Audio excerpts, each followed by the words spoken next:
لوگوں کے حقوق جو ہیں وہ سلب کیے جاتے ہیں، تو اس وقت جو آوازیں اٹھتی ہیں لوگوں کے حقوق کے لیے، حریت و فکر کی آوازیں، شعور اور علم کی آوازیں، وہ آوازیں اپنے آپ کو ایک خاص انداز میں ڈھالتی ہیں، جو تو کبھی افسانے کی صورت میں آتا ہے اور کبھی شعر و شاعری کی صورت میں آتا ہے۔ تو یہ جو کشمیر کی شاعری، یہ موسٹلی کیونکہ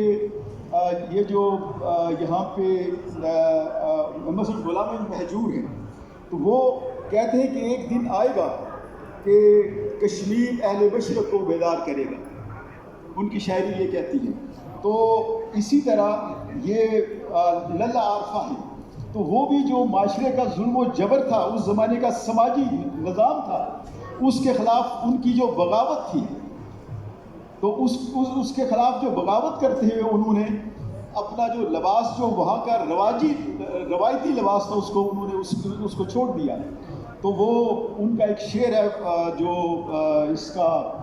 کشمیری زبان میں ہے، تو اس کا میں نے کوشش کیا کہ میں اس کا اردو ترجمہ شعری زبان میں کروں۔ تو وہ کہتی ہے کہ مجھ پہ عریاں ہے راز فطرت کے،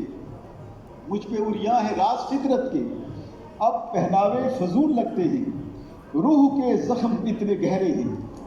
روح کے زخم اتنے گہرے ہیں، اب تو پتھر بھی پھول لگتے ہیں۔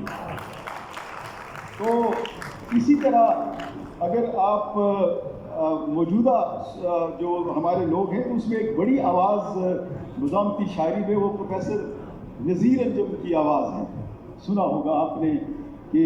ظلم کو امن، عداوت کو وفا کہتے ہیں، کیسے نادان ہیں سر سر کو صبا کہتے ہیں،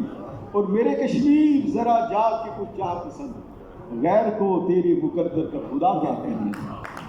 اور اسی طرح ایک ہمارے جو اور بھی بہت سے شعراء ہیں، لیکن میں ایک دو کشمیر کے جو ہمارے یہاں پر ہیں ان کا میں ضرور ذکر کرنا چاہوں گا۔ وہ جو اس وقت ہمارے کشمیر میں کام کر رہے ہیں، مثلا ڈاکٹر مقصود جعفری، ایک بڑا، چونکہ آزاد کشمیر کے لوگوں کا بھی میرا خیال ہے کہ ہم نے ضرور ان کو یہاں پر ریکگنائز کرنا چاہیے۔ ان کا شعر ہے کہ ہم کو زنداں کا محصور نہ سمجھا جائے، ہم کو زندان کا محصور نہ سمجھا جائے، مدت قید کو مقدور نہ سمجھا جائے، اس کی تخلیق کو آواز غیبی جانو، ذہن انسان کو معذور نہ سمجھا جائے۔ اسی طرح میرے ساتھ علامہ جواد جعفری کے ایک مشہور شعر ہے کہ سینکڑوں بتیں بنائے من کے اندر اے جواد، سینکڑوں بتیں بنائے من کے اندر اے جواد، پھر بھی کہتے ہو جہاں میں بت خدا کوئی نہیں۔ تو اسی طرح افتخار مغل، ایک بڑا نام یہاں پر شعر و شاعری میں ہے۔ آزاد کشمیر کی یوم تاسیس تھا، تو اس پہ انہوں نے ایک نظم لکھی تھی، تو اس کے دو تین شعر میں پڑھتا ہوں کہ لکھتے ہیں کہ دھڑ اپنا لیے پھرتے ہیں سر اور کسی کا، دھڑ اپنا لیے پھرتے ہیں سر اور کسی کا، جیون تو جیا ہم نے مگر اور کسی کا، باہیں بھی میری کھیت بھی اور پیڑ بھی میرے، باہیں بھی میری کھیت بھی اور پیڑ بھی میرے، فصلیں بھی میری اور ثمر اور کسی کا، اب اس گھر سے نہیں نکلا وہ آسے پرانا،